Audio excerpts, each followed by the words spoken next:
Hello everyone, welcome to an introduction to WordPress. This series of videos has got something for everyone, from beginner to intermediate to advanced users. If you're a beginner or someone who doesn't want to write code, you will learn the fundamentals of using the WordPress backend to create pages, posts, navigation menus, adjust basic settings, and then you can combine that later with pre-existing themes and plugins to create your own websites. However, for our intermediate to advanced users, we're going to roll up our sleeves and learn how to create a theme from scratch, which means we're going to begin with 0 files, 0 lines of code, and we're going to write everything together so you can really learn how to bend WordPress to your will and get it to do whatever you need it to do. Now, before we get started, let's spend about a minute to review what WordPress is and why we're so excited to be using it. So, what is WordPress? Well, WordPress is a free, open source web publishing system, which is just another way of saying it's a free tool to help you build websites. So, who uses WordPress? Perhaps you've heard that it's used by small businesses or for personal blogs, but it's also used by governments, schools, nonprofits, and Fortune 500 companies, which means WordPress is for everyone. It doesn't matter who you are or what you're trying to achieve with your website, there's a good chance that WordPress can help you. Now, not only can WordPress help you, but the community surrounding WordPress can also help you, and it is a massive community. Somewhere between 17 to almost 20% of all websites on the internet are powered by WordPress. That's almost 1 in 5. Now, I can explain later why that's an amazing statistic that we should all be excited about and that we all benefit from, but for now, just know that a lot of people use WordPress. And finally, the greatest strength of WordPress, at least in my opinion, is the attitude surrounding it. There's a very can-do, self-empowered, helpful, let's keep things simple, but remember that we can achieve anything attitude attached to WordPress, and I absolutely love it. So in this series of videos, I want to share some of that love for WordPress with you and get you started. So let's dive right in. In front of you is the WordPress dashboard. You'll also hear this referred to as the WordPress admin or the WordPress backend. You can think of this as home base. This is where you administer your website. This is where you create posts and pages, so on and so forth. Now, it's important to point out that the general public, the people that view your website, cannot and will not see this back end or this dashboard. Only you, as the site owner or site content contributor, will see this. So if you imagine it's the year 1950 and we're running a newspaper, the general public doesn't see the printing press or the offices where your journalists work. They only see the front-facing newspaper.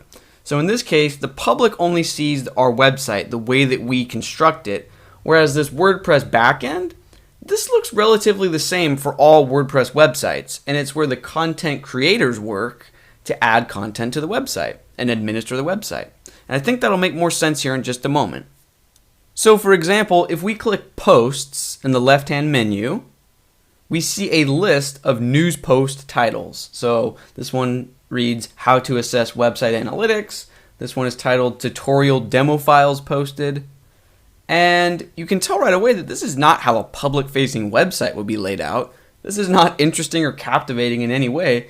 This is only for the site owners and content contributors. So these are the existing posts on the website. So we can click on one if we want to begin to edit it. And then this is very similar to a word processing program. We can bold certain text, make it italic. We can add new text. And then when we're done, we can simply click this Update or Save button. And we just saved an update to a post. So that's how simple it is to edit existing content with WordPress. Now let's take a look at how easy it is to create new content altogether. So if we go back to the post screen, we can see a list of our existing items. If we click this Add New button, we can simply provide a title, New Example Post, and then you just add in a bit of content in the body section. Add a bit of Latin dummy text. You can choose a category if you'd like. So we can choose between article or news, or we can even add a new category just for organizational purposes. Let's call this news. And then just click this blue publish button. And that's it. We just saved a new article and it would now show up on our front-facing website. And that's really the heart and soul of the WordPress backend. You can edit existing content and create new content. Now there are different types of content. So for example, we were dealing with posts. However, let's take a very quick look at pages. The best way to describe pages is to simply contrast them with posts, because the two are very similar, but there's a key difference. So let's say, for example, we ran a blog or a news-based website.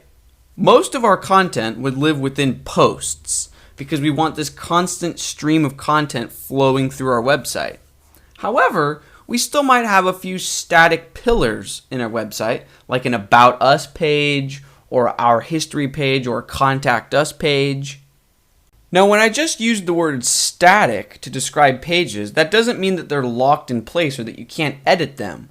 So for example, if we click on About Us, we can edit this page. We can make this text bold, we can add new paragraphs, and then click the update button.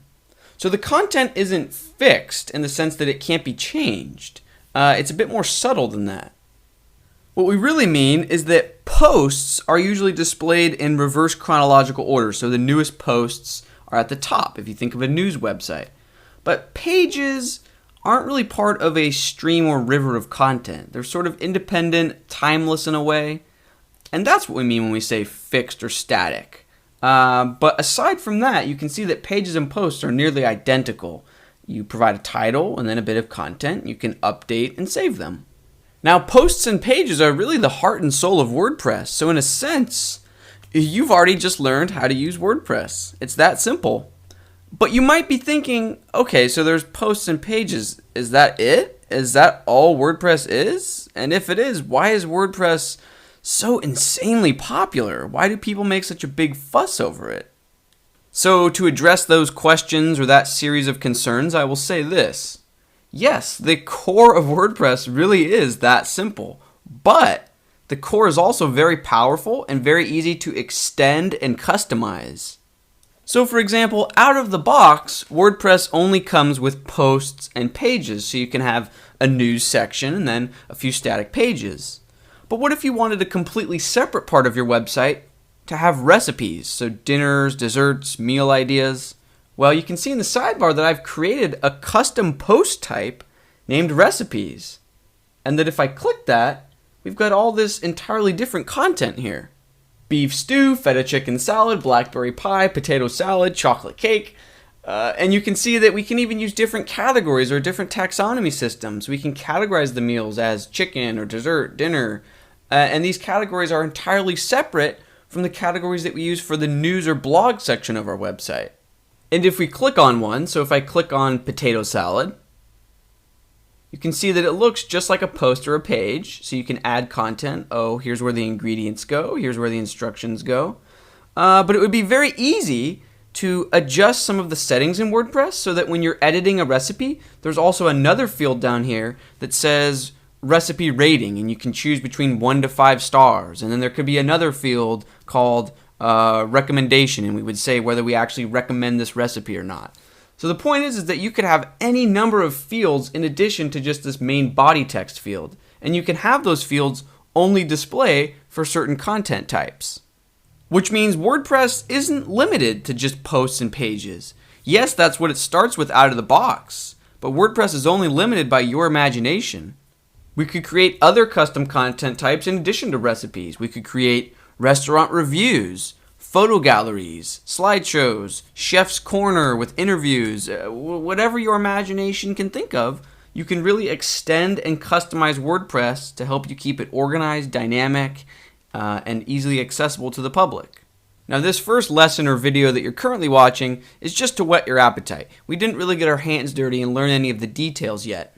I do want to say, though, I purposely did not show you the front-facing website. So if you remember, we discussed that only the admin or the site owner sees this dashboard, whereas the public sees something different. They see the actual website.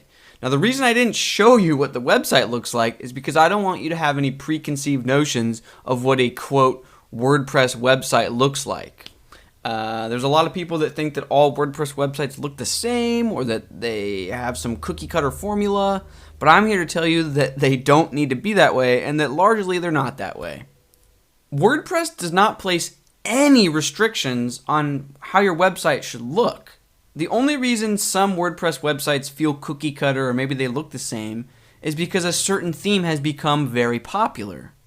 A theme is what controls the public-facing portion of your website. It's what your audience sees. So again, you as the admin, you see the dashboard when you're editing your website, and the public sees what the theme outputs. So the theme says, okay, on the homepage there should be 5 news posts, then there should be 5 recipes and 3 restaurant reviews, and it should use these colors and these background images, and this is how it should look and function. That's the role of the theme. Now remember earlier when we said that the WordPress community was huge? It is, and it's also filled with people who share their work. So imagine if someone who's a developer created a really useful theme, and then 500,000 or 1 million people started using that theme. Well, at that point, you can start to understand why some people might say WordPress websites look cookie cutter, because they've seen thousands or even millions of websites using the exact same theme. But I'm here to remind you that it's up to each site owner to choose what their website looks like and how it functions. It's not WordPress's fault that certain themes become incredibly popular. And it's actually helpful to move beyond themes and look at WordPress as more of a tool. WordPress is really just a tool that stores information in a database for you, that makes that data easy to manipulate, easy to query, easy to present to the public, and you can leverage your own HTML, CSS, JavaScript, and PHP code to output whatever you want to output. Now the beautiful part is that there's no right or wrong way to put together a WordPress website. If you want to use a free theme, you can. If you want to buy a premium theme, you can. If you want to design and craft and code your own theme from scratch, you can. There's no right or wrong way. And that's what makes WordPress so unbelievably amazing, is that it's this huge community of people all using the same platform, but they all use it in their own different way, and they share advice and resources and tips and tutorials. Now this video series is basically just me sharing the info that I feel is the most useful. Now whether you're a beginner or intermediate or advanced user, we're going to be looking at all of the different WordPress admin screens and settings, and we're also going to look at how these different WordPress modules tie into theme output. So whether you want to use a pre-existing theme or whether you want to code your own theme from absolute scratch, we're going to take a look at all of the factors at play. So thank you very much for watching this introductory video, and I'll see you in future lessons very soon. Thanks, bye. And nothing ever will try to stay